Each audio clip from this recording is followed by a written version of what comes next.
أعوذ بالله السميع العليم من الشيطان الرجيم بسم الله الرحمن الرحيم الحمد لله رب العالمين الصلاة والسلام على أشرف الأنبياء وسيد المرسلين نبينا وشفينا وحبيبنا محمد عليه أفضل الصلاة والسلام وعلى آله وأصحابه ومن والاه أما بعد السلام عليكم ورحمة الله وبركاته. Que la paix d'Allah, le Très-Haut, le tout miséricordieux, le très miséricordieux, l'omnipotent, l'omniscient, soit avec vous n'importe où vous êtes. Par la grâce d'Allah, j'ai eu l'occasion de m'adresser à vous dans différents directs. Et alhamdulillah, aujourd'hui, Allah subhanahu wa ta'ala m'a accordé une fois de plus cette occasion de m'adresser à vous. Et ma préoccupation est la préoccupation de tout un chacun. Bien sûr qu'il y a beaucoup de divergences sur ce point. C'est la nature humaine. L'unanimité ne fait pas partie de notre monde, on le sait. Et j'aimerais à ce qu'on débatte, à ce qu'on s'échange, à ce qu'on se dise la vérité. Que dit l'islam au sujet des pandémies, d'épidémies? Le messager alayhi salatu wassalam a géré plusieurs crises dans sa vie. Parmi ces crises, le messager alayhi salatu wassalam a vécu des périodes très difficiles à la Mecque. On le sait très bien, on n'a pas le temps de les relater. Le messager paix et salut d'Allah sur lui a vécu des périodes très difficiles à Médine, entouré des hypocrites, les menaces des polythéistes. Il a su gérer ces crises. Et concernant les épidémies, au temps de Omar ibn al-Khattab radiallahu anhu, Amir al-Mu'minin, il a géré une épidémie.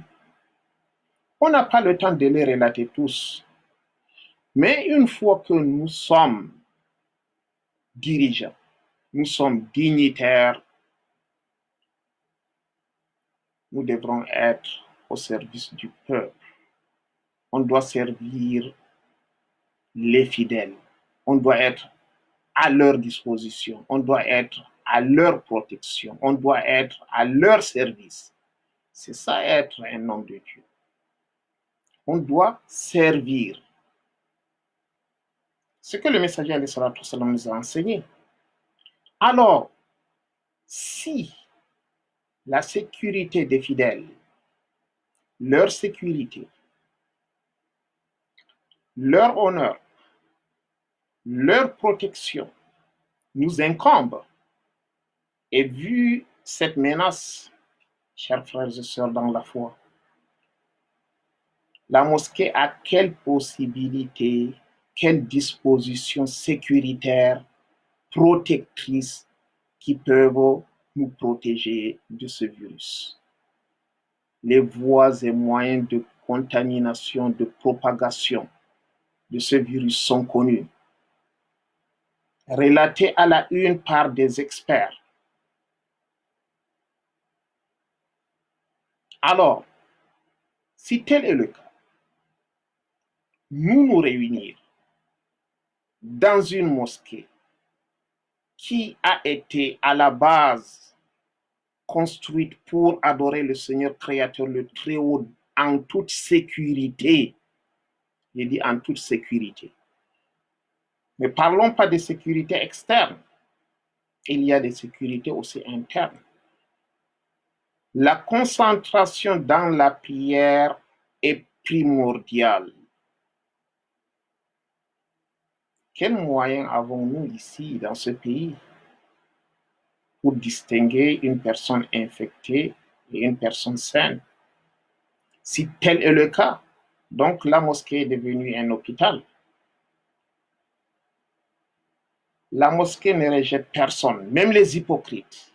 Le messager alayhi salatu wassalam n'a chassé personne de la mosquée, même les mécréants.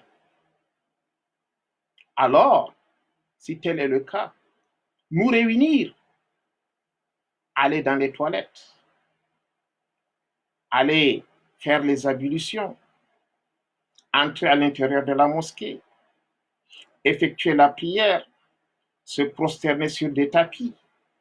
Ces endroits sont infectés avant qu'on ne vienne? Non. Ces endroits sont infectés après nos actes d'adoration? Non. Quelle garantie, chers frères et sœurs en islam, pourrions-nous donner aux fidèles qui fréquentent ces lieux, qui sont des lieux publics, qui sont des lieux... Parce que si on parle des fidèles, il y a des ignorants, il y a des innocents. Alors, gérer un peuple, gérer les fidèles, ne veut pas dire gérer des animaux. Non, nous sommes des êtres humains.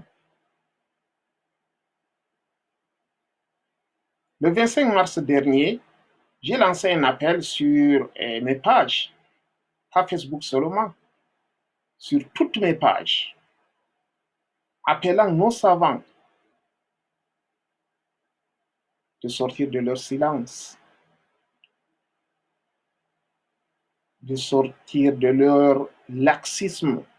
Excusez-moi, je ne donne une leçon à personne, mais j'appelle et j'en appelle à vos consciences. Vous qui êtes nos dirigeants,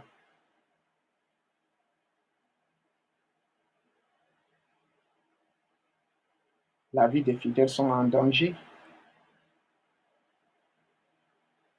Une personne innocente qui vient à l'intérieur d'une mosquée et contacte ce virus et rentre en famille, contaminer sa famille. Imaginez un peu, si le prophète sallallahu alayhi wa sallam vivait en ce temps, il serait la première personne à fermer sa mosquée, sallallahu alayhi wa sallam.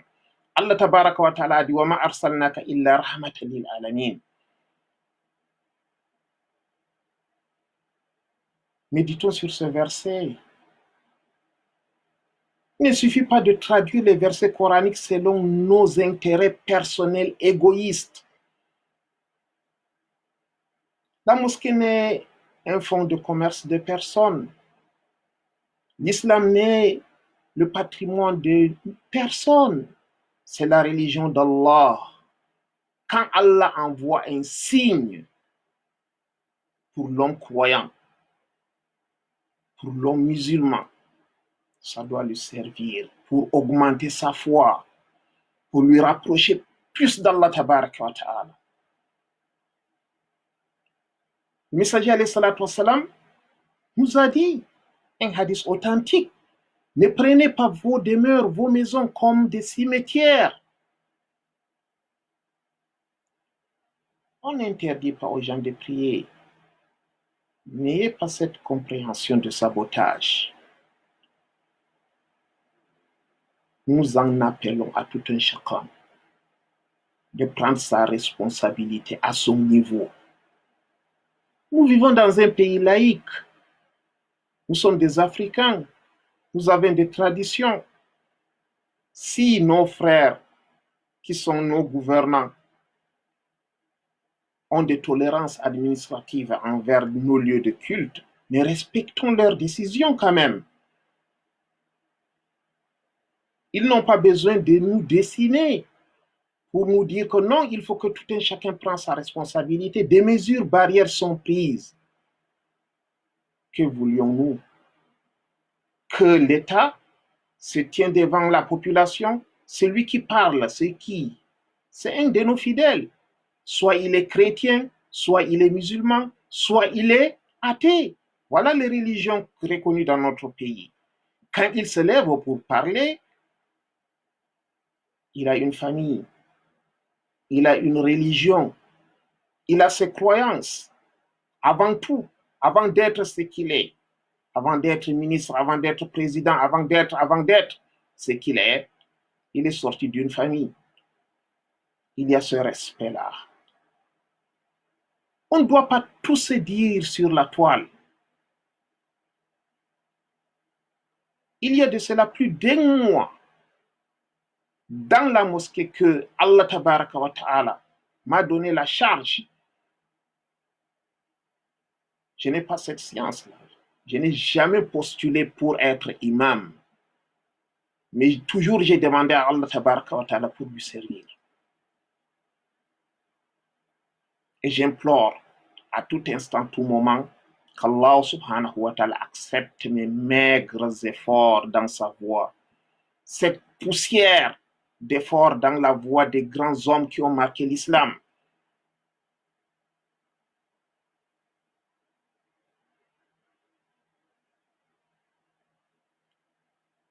Qu'est-ce qui nous fait peur?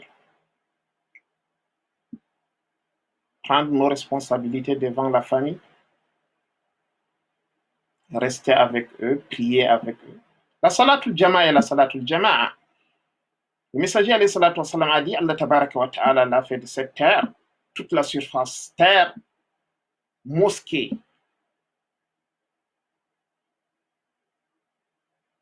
Avant qu'il ne construise sa mosquée, paix et salut d'Allah sur lui, il priait. La prière a été révélée à la Mecque, pas à Médine. C'est la mosquée qui a été construite à Médine dans l'histoire de l'islam, dans l'histoire de notre prophète sallallahu alayhi wa sallam. Ce n'est pas un cours que je vous donne, mes chers frères et sœurs, c'est juste à titre de rappel, car le rappel profite aux croyants. Je m'adresse aux croyants, je ne m'adresse pas aux hypocrites. Si oui, si ça peut les servir. Mais à toute personne qui a, ne serait-ce qu'une graine, tout un petit poids d'atome de foi, je l'interpelle.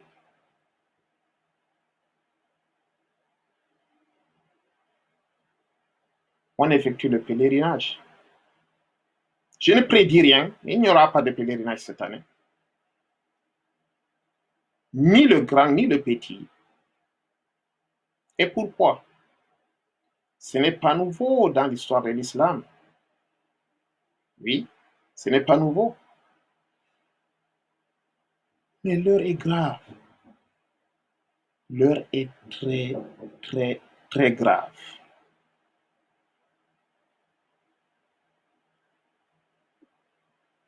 Qu'Allah nous guide. Oui.